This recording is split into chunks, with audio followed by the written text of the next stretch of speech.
Hello दोस्तों, welcome back to my channel classic Vijay W3 web.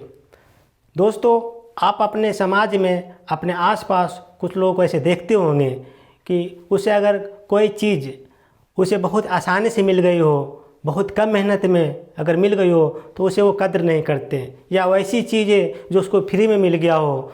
बहुत सारे लोगों को उसे चीज़ पैसे से खरीदने पड़ते हैं, लेकिन वैसी चीज़ जो उसको फ्री में मिल गया हो, बहुत कम मेहनत में उसको आसानी से प्राप्त हो गया हो, वैसी चीज़ को वो कद्र कम करते हैं, उस चीज़ को वैल्यू कम डालते हैं। तो ऐसा क्यों होता है, आइए इसे समझते हैं। हेलो दोस्तों, मैं हूं Vijay Kumar, admin and founder of W3web.net। तो दोस्तों, ऐसा क्यों होता है कि हमें जब कोई चीज़ बहुत आसानी से मिल जाता है तो उसको हम वैल्यू कम देने लगते हैं, या कोई चीज़ मुझे कोई फ्री में कोई चीज़ देता है तो उसको मैं कदर कम करता हूँ, या बहुत सारे लोग ऐसे कम कदर देना ही भूल जाते हैं। लेकिन अगर वही चीज़ अगर उसको पैसे से खरीदना पड़े या बहुत मेहनत करना पड़े तो उसको लगता है कि बहुत ही महंगी चीज़ है, बहुत अच्छी चीज़ है। लेकिन वही सेम चीज़ अगर उसको कोई आसानी से मिल जाता है, उसे फ्री में कोई देता है तो उसकी कदर करना, उसको वैल्यू देना कम कर देते हैं। तो दोस्तों, ये हमारे मेंटलिटी पर डिपेंड करता है। कुछ लोग को होता है कि काम करने की चाहत नहीं होती है, वो चाहते हैं कि मुझे कम मेहनत में ज़्यादा से ज़्यादा चीज़ें मिल जाए, आसानी से चीज़ मिल जाए। मेहनत कम करना चाहते हैं, उनको अपने पर विश्वास नहीं होता है, और जब कोई चीज़ उसको आसानी से मिल जाता है तो चाहते हैं कि हर बार हर तरीके से मुझे आसानी से ही मिलता जाए। वो दिन पर दिन काम करने की चाहत जो उसको होती है वो कम हो जाती है अगर कोई चीज़ उसको आसानी से मिलता है तो। उसकी मेंटलिटी जो होता है, उसकी जो माइंड सेट होता है, उसकी जो ललक होती है काम के प्रति, जो इच्छा होती है, वो उसको धीरे धीरे कम हो जाता है। क्योंकि अगर उसको हर चीज़ आसानी से मिल जाता है, अगर हर चीज़ उसको फ्री में मिल जाता है तो काम करना क्यों चाहेगा। वो तो चाहेगा कि मुझे आराम करें, हमारा शरीर को ज़्यादा आराम मिले और मुझे पैसे और हमारे सुख सुविधाएँ आसानी से प्राप्त हो जाए। तो दोस्त, ऐसा नहीं होना चाहिए। अगर आपको कोई भी चीज़ आराम से मिल रहा हो या फ्री में कोई चीज़ मिल रहा हो तो भी उसकी वैल्यू इतना दीजिए जितना कि मिलना चाहिए। जितना कि आप खरीद के लाते हैं तो उसकी वैल्यू देते हैं। क्योंकि जो आपको सपोज कोई आपको दान में कोई चीज़ दे रहा है, तो जो दान में दे रहा है वो तो भी कहीं से खरीद के लाया होगा, लेकिन उसकी जिज्ञासा है दान करने की तो आपको दान दे दिया। लेकिन जो खरीद के लाया है वो तो कहीं से पैसा दे कर खरीद के लाया होगा, आपको फ्री में दे रहा है। तो उसकी वैल्यू को समझिए कि ये भी कहीं से पैसे से खरीद के लाया हुआ है, चाहे आपको क्यों ना कोई दान में क्यों ना फ्री में दे दिया हो। वैसे ही कोई ऐसी काम जो कि बहुत कठिन से बहुत मिलता है लेकिन आपको किसी ने आसानी से दिलवा दिया, तो भी उस चीज़ को फ़ख्र महसूस कीजिए कि बहुत लोगों को चीज़ तो कितनी कठिन से मिलता है, लेकिन आपको किसी की रिसोर्स से या किसी के कहने पर आपको वो काम बहुत आसानी से मिल गया तो उसकी वैल्यू दीजिए, उसको कदर कीजिए। अगर आप मेंटलिटी आप ऐसा बनाएंगे कि ये तो बहुत ही आसानी से मिल गया, ये तो बहुत फ्री के बराबर है, आप उसको वैल्यू नहीं देंगे, तो देखिएगा आप एक दिन फिर वैसे ही बन जाएंगे जैसा आप पहले रोड पर थे। तो किसी चीज़ को आप जितना ज़्यादा कीमत देंगे वो उतना आपके वैल्यू ऐड करेगा आपके लाइफ में। डिपेंड करता है कि आप किस चीज़ को कैसे लेते हैं, किस चीज़ के बारे में कैसा सोचते हैं। आपकी सोच जो थॉट और प्रोसेस होता है वो बहुत ज़्यादा इम्पोर्टेंट रोल प्ले करता है। दोस्तों, आइए इसे एक छोटी सी कहानी से समझने की कोशिश करते हैं। बहुत समय पहले की बात है, किसी गांव में एक सेठ जी थे। सेठ जी का बिजनेस बहुत चारों ओर फैला हुआ था, उनकी पैसे की कोई कमी नहीं थी। लेकिन अब उनके घर में इतनी ज़्यादा सुख सुविधा था कि उनके खर्चे इतने ज़्यादा नहीं थे, लेकिन उनके जो आमदनी थी बहुत ज़्यादा थी। उनके बहुत सारे बिजनेस से बहुत पैसे आते थे। तो उनकी इच्छा हुई कि चलो हम अपने पैसों को कुछ दान पुण्य करें। तो उन्होंने फैसला किया कि हम हर एक महीने में 30 तारीख को अपने घर के आसपास, अपने गांव के आसपास जितने भी गरीब हैं उन सबको कुछ दान किया करेंगे। पैसे से, कपड़े से, भोजन से, अनाज से, जिस तरीके से बन पाएगा मैं हर एक महीने के 30 तारीख को गरीबों को दान दिया करूँगा। और उन्होंने मन बना लिया और ऐसा सिलसिला कई महीनों तक चलता रहा। साल बीत गए। उनके घर में जो मुनीम थे वो बहुत सारे पैसे इकट्ठे करते और 30 तारीख को किसी को 500, किसी को 1000, किसी को 1500, किसी को कपड़े, किसी को भोजन, किसी को अनाज, कुछ न कुछ वितरित करते। ऐसा माहौल बन गया था कि 30 तारीख को आने पर अचानक से उनके पास भीड़ लग जाती, उनके घर के आसपास भीड़ हो जाती, क्योंकि आसपास के लोग उस गांव से दूसरे गांव के दूर तक लोग एक बात फैल गई कि जो सेठ जी हैं महीने की 30 तारीख को दान करते हैं और सबको कुछ न कुछ देते हैं, कोई भी उनके यहाँ से खाली हाथ नहीं जाता है।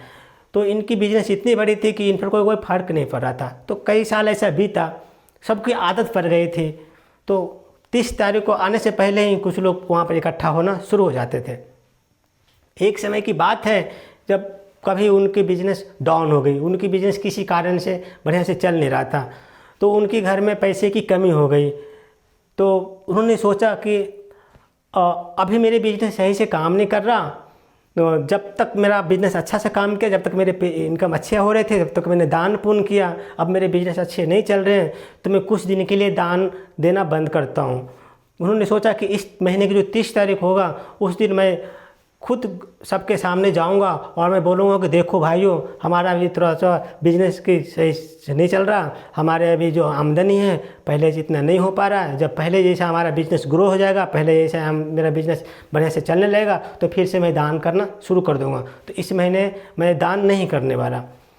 तो जब 30 तारीख आया तो सेम चीज़ गरीबों के पास सामने हो जाते हैं और बोलते हैं कि मेरा बिजनेस सही नहीं चल रहा है, इसलिए मैं इस महीने आप लोग को कुछ नहीं दे पाऊँगा। जब मेरा बिजनेस अच्छा हो जाएगा, पहले जैसा चलने लगेगा, तो फिर पहले के जैसा मैं आप लोग को कुछ न कुछ दान दिया करूँगा। तो जो कुछ शरीफ लोग थे वो उनके घर से चले जाते हैं, क्योंकि समझ जाते हैं कि जब उनका बिजनेस अच्छा नहीं चल रहा, उनके पास ज़्यादा पैसा नहीं आ रहा है, तो हमें दान कैसे करेंगे। लेकिन कुछ लोग उसमें से ऐसे थे जो कि उनसे उलझ गया। वो बोलने लगा कि आपके पास बिजनेस अच्छा नहीं चल रहा है तो मैं क्या करूं, हमारे घर में हमारे बच्चे बीमार हैं, उनकी दवा की जो पैसे होंगे वो आप देते थे, हम उसी पैसे से हम दवा लाते। कुछ लोग ऐसा बोलने लगा कि आप नहीं दीजिएगा पैसा तो हमारे घर में जो अनाज है वो नहीं है, खाने के नहीं है, और वो हमें दिक्कत हो जाएगी, आपको तो पैसे देने ही पड़ेंगे। किसी ने बोला कि हमारे घर में बच्चों की शादी है, अगर हम अपने पैसा दे देंगे तो हमारे बच्चों को जो कपड़े खरीदने हैं और जो कुछ शादी के जो साग सामान लाने हैं वो मैं कैसे लाऊंगा, तो आपको पैसे देने पड़ेंगे। अब दोस्तों, मैं ये कहानी से आप क्या समझ रहे हैं, क्या समझना चाहते हैं? मैं आप कहानी से ये समझना चाहता हूँ, एक कहानी से मैं आपको ये समझाना चाहता हूँ कि जब इंसान को फ्री की लत लग जाती है तो वो इंसान अपना अधिकार समझने लगता है, उस फ्री में भी अपना अधिकार समझने लगता है। जैसा इस सेठ जी के साथ हुआ। सेठ जी कई सालों तक फ्री में लोगों के दान करते थे और उस फ्री के चक्कर में लोग की ऐसी आदत पड़ गई थी कि उस फ्री वाले चीज़ों में भी वो अपना अधिकार समझने लगा था। जब सेठ जी ने मना कर दिया कि मैं इस महीने आप लोगों को दान नहीं कर पाऊंगा क्योंकि हमारी बिजनेस स्थिति सही नहीं है, तो उनमें से कुछ लोग थे उसको ऊपर आर्गूमेंट करने लगे। कुछ लोग उनको कई तरीके की गालियाँ भी दिए कि नहीं, हमारे घर में तो इतनी ज़्यादा समस्या हैं, अगर आप पैसा नहीं दोगे तो हमारे घर में जो इतने खर्चे हैं वो कैसे चलेंगे। आपके भरोसे में रुका हुआ था, इस महीने का इंतज़ार कर रहा था। तो दोस्त, इसमें सेठ जी की गलती नहीं है और इस किसान का भी एक साइड से गलती नहीं, क्योंकि इसकी मेंटलिटी वैसा बन गया तो कि 30 तारीख आएगा, सेठ जी मुझे कुछ पैसे देंगे, 1000, 1500, 200, 1000 जो भी हो, उससे मैं कुछ कर लूँगा। सेठ जी की गलती भी नहीं है कि जब उनकी बिजनेस नहीं चल रहा है तो दान कैसे कर पाएंगे, जब उसकी बिजनेस सही से हो जाएगा तभी तो वो दान कर पाएंगे। तो मेंटलिटी पर डिपेंड करता है। जब फ्री के सामान कोई चीज़ मिलने लगता है तो उसका माइंड ऐसा बन जाता है कि वो उसको फ्री का नहीं समझकर वो अपना अधिकार मांगने लगता है और उसको लगता है कि नहीं, मेरा अधिकार है कि मुझे इतने पैसे यहाँ से मिलेंगे। तो दोस्त, ऐसा नहीं होना चाहिए। मैं ऐसा पर्सनल बिलीव करता हूँ कि सच्ची दौलत वो होती है जो आप अपने लिए कुछ कर पा रहे हैं। किसी को आप दान दे रहे हैं, कितने भी दान देंगे वो खर्च हो जाएगा। सच्ची दान तो होता है कि उसको कुछ ऐसी स्किल बता दीजिए, ऐसा कोई काम सिखा दीजिए जिसके बदौलत वो उस काम से, उस स्किल से अपने लिए 2 पैसे अर्जित करें और अपने घर परिवार को चला सके। किसी को आप कितना दान दे रहे हैं वो पैसे तो खर्च हो जाएंगे, लेकिन अगर आप उसको कुछ चीज़ सिखा देते हैं, कुछ ऐसी ज्ञान दे देते हैं जिससे कि उस ज्ञान से उस काम को सिखा देते हैं, जैसे उस काम से उसको 2 पैसे की रोजी रोटी कमा सके, उससे बड़ा दान कुछ नहीं होता। तो आप कोशिश कीजिए कि किसी को कुछ सिखा दें ताकि उसको करेंट टाइम में तो मेहनत करना पड़े, लेकिन उस मेहनत से आगे की वो रोजी रोटी कमा सके। आप एक दिन दान दे देंगे, कितना दान देंगे? 1 महीना देंगे, 2 महीना देंगे, 6 महीना देंगे, कभी न कभी आप उसको रोकेंगे ही। जब रोकेंगे तो उसकी जो आदत बनी हुई है, उसकी मेंटलिटी है, जो उसकी आदत बनी हुई है, वो उसको जीने नहीं देगा। उसको लगेगा कि इस महीने नहीं मिला तो मेरे तो घर के खर्चे नहीं चलेंगे। तो दोस्त, सबसे बड़ा दान होता है उसके लिए कुछ सही से रोजी रोटी का तलाश करवा देना। उसके दिमाग में, उसकी बुद्धि को इसे चेंज कर दो, ताकि वो अपने डिपेंडेंसी को खुद समझ सके, अपने परिवार के लिए, अपने घर के लिए कुछ न कुछ कर सके, किसी के ऊपर निर्भर ना रहे। तो दोस्त, इस कहानी से मैं आपको यही समझा रहा था कि फ्री की चीज़ों को इतना मत मानिए। फ्री की चीज़ अगर कोई चीज़ मिल रहा है तो उसको उसी टाइम तक वैल्यू दीजिए। ये नहीं कि उस पर अधिकार जमाना शुरू कर दीजिए कि आपने पिछले महीने दिया तो इस महीने क्यों नहीं दिया। नहीं, उसकी इच्छा है, उसकी पैसे हैं, उसकी धन है, वो दे या ना दे।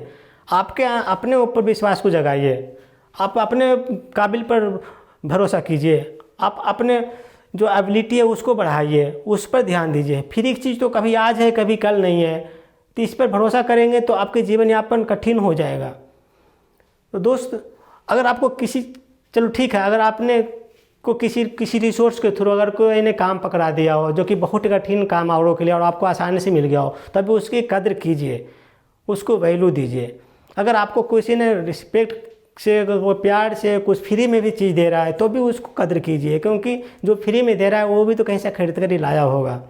तो ऐसा नहीं कि कोई चीज़ आपको फ्री मिल रहा है तो उसको बिल्कुल इग्नोर कर दे, या कोई भी काम आसान से मिल गया तो उसको इग्नोर कर दे। नहीं, हर चीज़ को अपनी एक वैल्यू होती है। अपने माइंड को प्रिपेयर उस टाइप से बनाइए कि हर चीज़ को कोई कीमत होती है।